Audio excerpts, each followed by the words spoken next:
Good morning student. स्वागत है आपका एमडी स्कूल के ऑनलाइन कक्षाओं में। कल वाली कक्षा में अपने पाचन तंत्र के बारे में अध्ययन किया था। मानव आहार नाल के अंदर अपने कौन कौन से भाग देखे थे। जैसे पहला भाग पढ़ लिया था अपने आहार नाल का, मुख पढ़ लिया था। दूसरा भाग पढ़ा था मुख गुहा। इसके बाद तीसरा भाग पढ़ा था ग्रसनी। चौथा भाग पढ़ा था इसका ग्रसिका।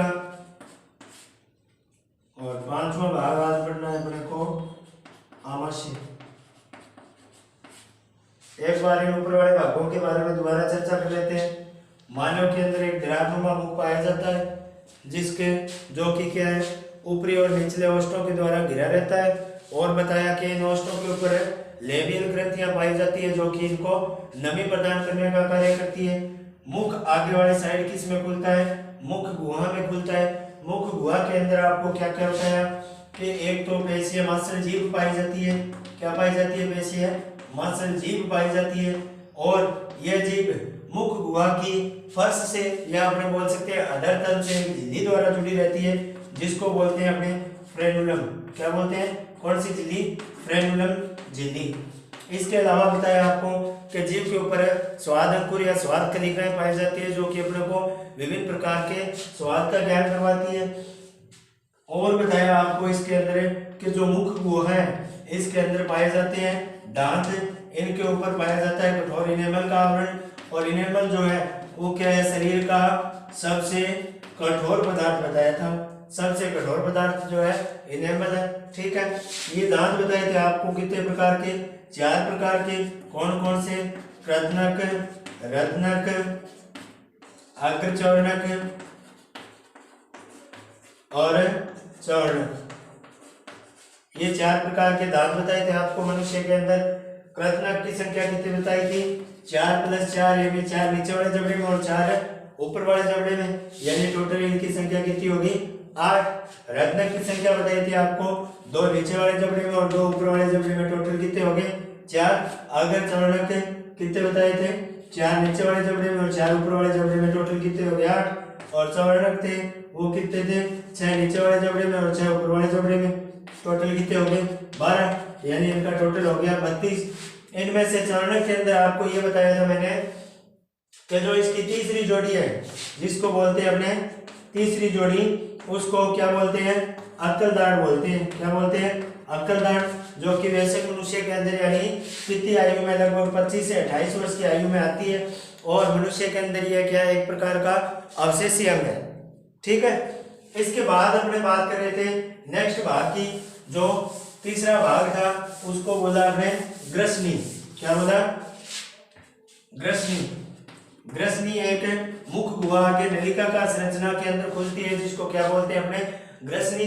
ग्रसनी 3 बताई थी। एक तो बताई थी नासा ग्रसनी, दूसरी मुख गुहा ग्रसनी, और तीसरी कौन सी बताई थी? कंठ ग्रसनी। कौन कौन सी होगी? नासा ग्रसनी, मुख गुहा ग्रसनी और कंठ ग्रसनी। इस कंठ ग्रसनी को 2 भागों में बांटा था। एक था घाटी द्वार और दूसरा था निगल द्वार। घाटी द्वार के अंदर आपको बताया था कि घाटी द्वार जो है वो क्या है? श्वास नाल का एक छिद्र है, और इसके ऊपर उपास्थियों से निर्मित एक ढक्कन पाया जाता है, जिसको बोलते हैं अपने एपिग्लोटिस या घाटी ढक्कन। ठीक है। जो कि क्या करता है? भोजन करते समय श्वास नाल को बंद करता है और श्वसन क्रिया के समय आहार नाल को बंद करने का कार्य करता है, यानी एक ढक्कन की तरह कार्य करता है, इसलिए इसको ट्रैपिंग मैन भी कहते हैं। दूसरा था निगल द्वार, जो कि आहार नाल का छिद्र था, जिसकी सहायता से भोजन जो है वो आहार नाल में आगे गति करता है। इसके बाद चौथा भाग पढ़ा था हमने। कौन सा इसका? चौथा भाग था ग्रसिका। ग्रसिका यानी ग्रसनी आगे एक नलिकाकार संरचना के अंदर खुलती है, जिसको बोलते हैं अपने ग्रसिका। और इसमें बताया कि सबसे लंबी ग्रसिका या ग्रासनाल जो है वो किसके अंदर पाई जाती है? जिराफ में पाई जाती है। आज अपने नेक्स्ट पार्ट है जो 5वां भाग है, जिसको बोलते हैं अपने आमाशय। आहार नाल का 5वां भाग जो है, जिसको बोलते हैं आमाशय, इसके बारे में अध्ययन करेंगे। इसमें प्रारंभिक आपको बताया था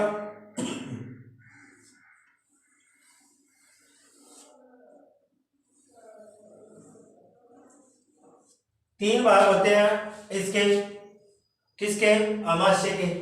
प्रारंभिक भाग होता है इसका जठरागम, दूसरा भाग होता है इसका फंडस, और तीसरा जठर निर्गम। अमाशय की संरचना जे आकार की संरचना होती है, थैलीनुमा संरचना, जो तीन भागों से मिलकर बनी है।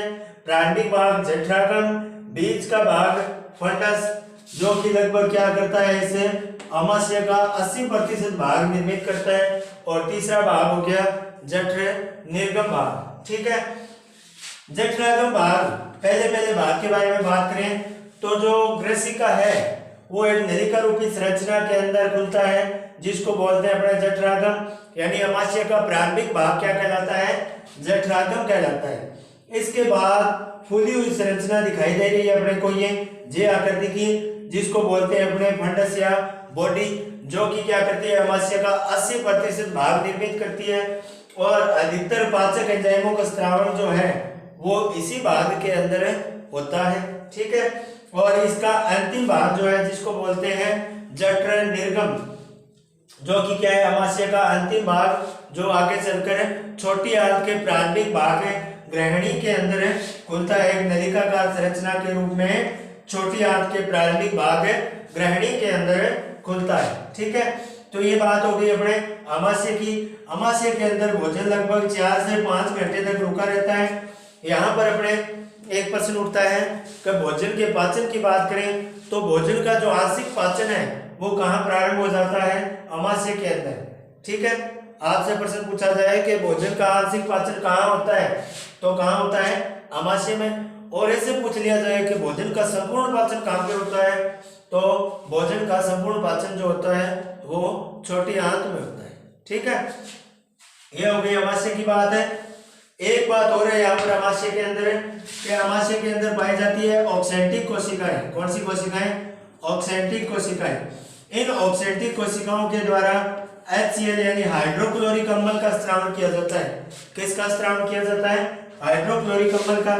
और ये हाइड्रोक्लोरिक अम्ल अमाशय के अंदर अम्लीय माध्यम उत्पन्न करता है। कैसा माध्यम उत्पन्न करता है, अम्लीय माध्यम उत्पन्न करता है, तथा भोजन के साथ आने वाले हानिकारक जो जीवाणु है उन जीवाणुओं को नष्ट करने का कार्य करता है। वो कौन करता है, ये अमाशय करता है, ये हाइड्रोक्लोरिक अम्ल करता है।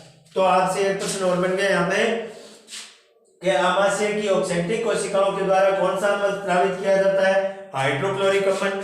या छोटे प्रश्न के अंदर ये पूछ लिया जाए कि HCl का स्रावण किसके द्वारा किया जाता है, तो ये बोल सकते हो कि अमाशय की ऑक्सेंटिक कोशिकाओं के द्वारा हाइड्रोक्लोरिक अम्ल का स्रावण किया जाता है।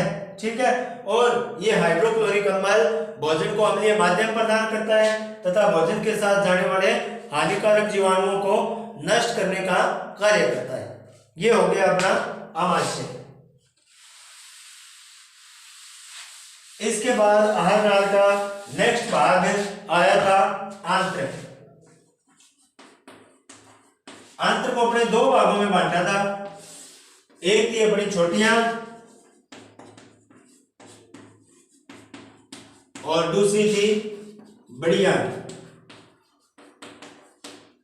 छोटी आंत को पुनः 3 भागों में बांट दिया। कौन कौन सी, ग्रहणी, मध्यांत्र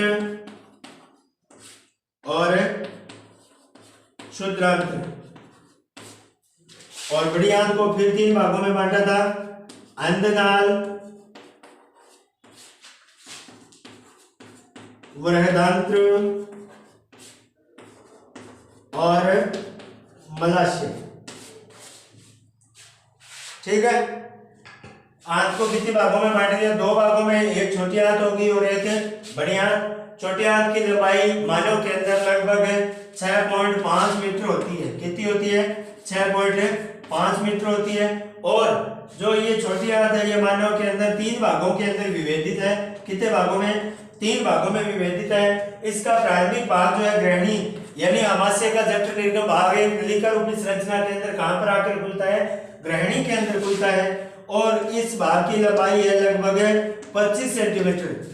छोटी आंत का प्रारंभिक भाग जिसको क्या बोलते हैं, ग्रहणी, जिसकी लंबाई कितनी होती है, 25 सेंटीमीटर होती है। इसके अलावा एक क्वेश्चन और अपने जब पढ़ी थी अपने अंतःस्रावी तंत्र के अंदर अंतःस्रावी ग्रंथियां, तो उसमें आपको एक शब्द आया था अपने हार्मोन। पहला जो जंतु हार्मोन है वो कहां से प्राप्त किया गया? इस ग्रहणी की झिल्ली की कोशिकाओं से प्राप्त किया गया था और उस हार्मोन का नाम क्या था? सेक्रेटिन। वो कहां पे थी? ग्रहणी की यानी छोटी आंत के जो प्रारंभिक भाग है जिसको बोला ग्रहणी, इस ग्रहणी की झिल्ली की कोशिकाओं से जो पहला जंतु हार्मोन प्राप्त किया गया था वो सेक्रेटिन था। और इस सेक्रेटिन की खोज किसने की थी? बेलिस तथा स्टर्लिंग नामक वैज्ञानिक ने की थी। तो ये होगी अपनी ग्रहणी छोटी आंत का प्रारंभिक भाग जो कि लगभग 25 सेंटीमीटर लंबा होता है। दूसरा भाग आ गया छोटी आंत का जिसको बोलते हैं मध्यांतर। इस भाग की लंबाई होती है लगभग 2.4 मीटर लंबा। कितना लंबा होता है? 2.4 मीटर। इस ग्रहणी के अंदर एक बात और है, एक तो अग्नाशय नलिका और दूसरी पित्तवाहिनी। यानी अग्नाशय से आने वाली अग्नाशय नलिका और पित्ताशय से आने वाली पित्तवाहिनी दोनों संयुक्त रूप से खुलती है। किसके अंदर? इस ग्रहणी के अंदर ही खुलती है। यानी अग्नाशय से आने वाली अग्नाशय नलिका अग्नाशय रस का स्रावन करेगी और पित्ताशय से आने वाली पित्त नलिका पित्त रस का स्रावन जो करती है वो संयुक्त रूप से कौन से भाग में करती है? ग्रहणी में करती है। दूसरा भाग जो अपने मध्यांतर है, मानव के अंदर इसकी लंबाई कितनी है? 2.4 मीटर है। और यह छोटी आंत का कौन सा भाग है? अत्यधिक कुंडलित भाग है जो कुंडलित रूप में व्यवस्थित होता है। इस प्रकार की कुंडलियों के अंदर ये व्यवस्थित होता है। ठीक है। तीसरा भाग आता है अपने छोटी आंत का क्षुद्रांतर जो कि क्या है? 3.6 मीटर लंबा होता है। कितना लंबा होता है? 3.6 मीटर लंबा। इसकी आंतरिक भित्ति जो है वो अंगुलीनुमा उभार के रूप में व्यवस्थित होती है। अंगुलीनुमा उभार। इन अंगुलीनुमा उभार को बोलते हैं अपने सूक्ष्मांकुर। क्या बोलते हैं? सूक्ष्मांकुर। ठीक है। और इन सूक्ष्मांकुर के ऊपर छोटी छोटी इकाई रूपी संरचनाएं पाई जाती है जिनको बोलते हैं रसांकुर। क्या बोलते हैं? रसांकुर। यानी जो छोटी आंत का अंतिम भाग है वो अंगुलीनुमा उभार के रूप में पाया जाता है जिन्हें बोलते हैं सूक्ष्मांकुर। और इन सूक्ष्मांकुर के ऊपर छोटी छोटी संरचनाएं पाई जाती है जिनको बोलते हैं रसांकुर। ये रसांकुर क्या करते हैं? खाद्य पदार्थों से भोजन से ऊर्जा के अवशोषण का कार्य करते हैं। वो ये कौन करते हैं? अंगुलीनुमा उभार करते हैं। तो यहाँ पर एक प्रश्न तो ये बन गया कि छोटी आंत का सबसे छोटा भाग कौन सा है? ग्रहणी है। ठीक है। जो कि लगभग 25 सेंटीमीटर लंबा है। और छोटी आंत का सबसे बड़ा भाग जो है वो क्षुद्रांतर है जो कि कितना है? 3.6 मीटर लंबा होता है। ठीक है। ये हो गए छोटी आंत के 3 भाग। कौन कौन से हो गए? ग्रहणी, मध्यांतर और क्षुद्रांतर। ठीक है। दूसरी बात आती है अपने बड़ी आंत की। लगभग 1.4 या 1.5 मीटर लंबी होती है। ठीक है। और यह क्या होती है? छोटी आंत की तुलना में अधिक मोटी होती है। यानी इसकी चौड़ाई अधिक होती है। इसका व्यास क्या होता है? अधिक होता है। इसका प्रारंभिक भाग जो है अंधनाल जो कि क्या है कि बंद अतिवर्ती नलिका के रूप में पाया जाता है जिसको बोलते हैं अपने कर्मी रूपी परिशेषिका। क्या बोलते हैं? कर्मी रूपी परिशेषिका। ये जो कर्मी रूपी परिशेषिका है या जिसको बोलते हैं अपने अपेंडिक्स। क्या बोलते हैं?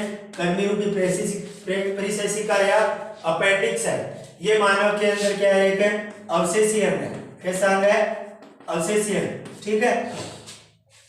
और इस भाग की लंबाई लगभग 2 से 20 सेंटीमीटर तक हो सकती है। इस नलिका की लंबाई कितनी हो सकती है? 2 सेंटीमीटर से लेकर लगभग 20 सेंटीमीटर तक हो सकती है। जो शाकाहारी जंतु होते हैं, घास खाने वाले जंतु जैसे कि खरगोश है, इसके अंदर यह कार्यशील होती है और मनुष्य के अंदर यह कार्यशील नहीं होती। ठीक है। शाकाहारी जंतुओं के अंदर यह क्या होती है? कार्यशील होती है। और इसके अंदर पाए जाने वाले जीवाणु जो होते हैं वो क्या करते हैं? इन घास खाने वाले जंतुओं के अंदर सेल्यूलोज का पाचन करते हैं। किसका पाचन करते हैं? सेल्यूलोज का। सेल्यूलोज यानी घास के अंदर पाई जाती है प्रचुर मात्रा में सेल्यूलोज।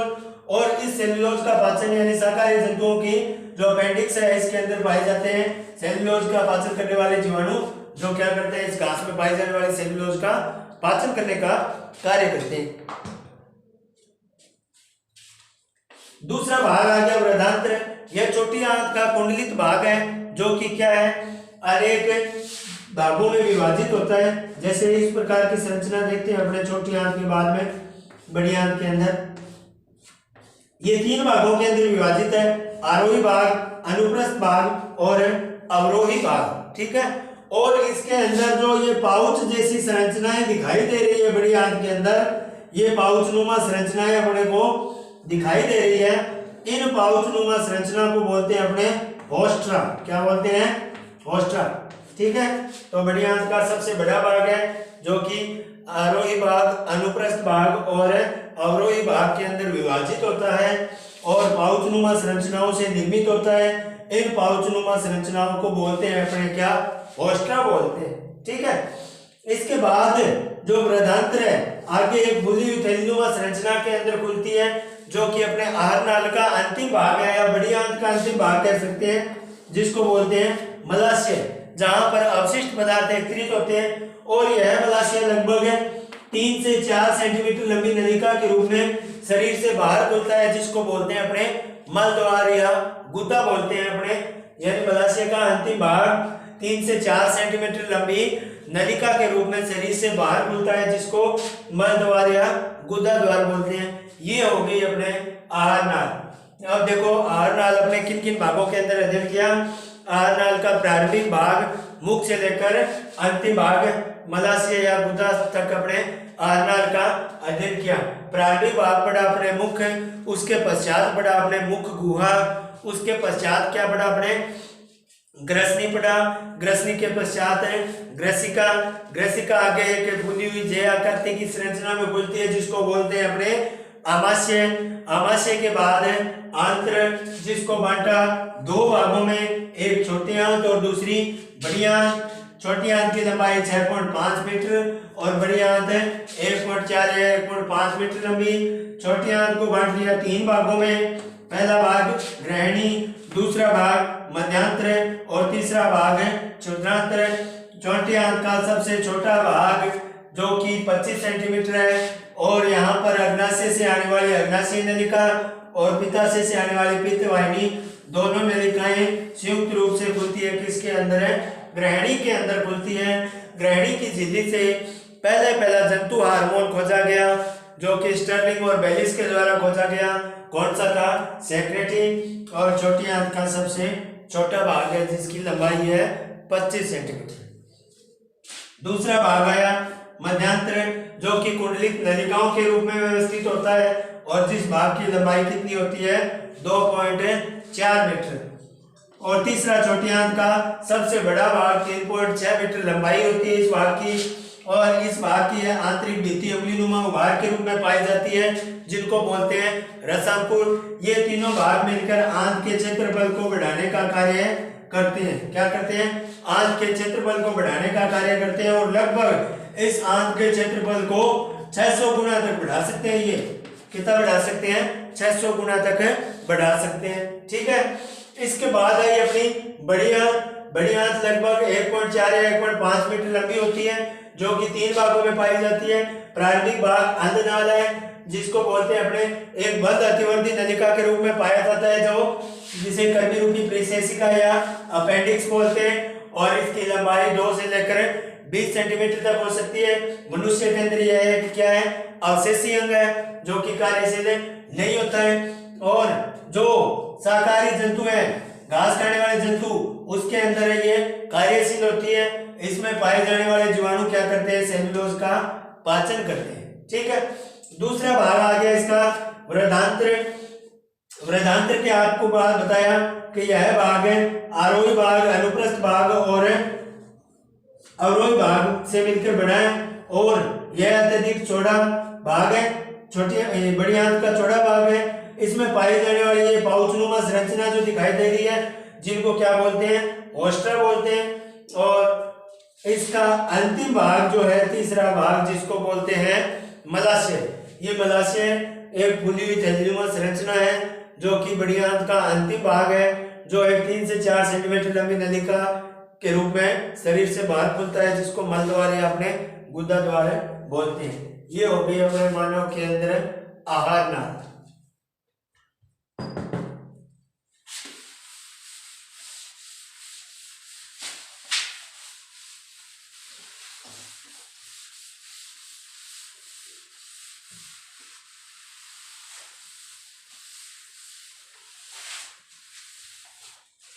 अब अपने पाचन तंत्र का दूसरा भाग जो है जिसकी बात करते हैं, पाचन तंत्र का दूसरा भाग।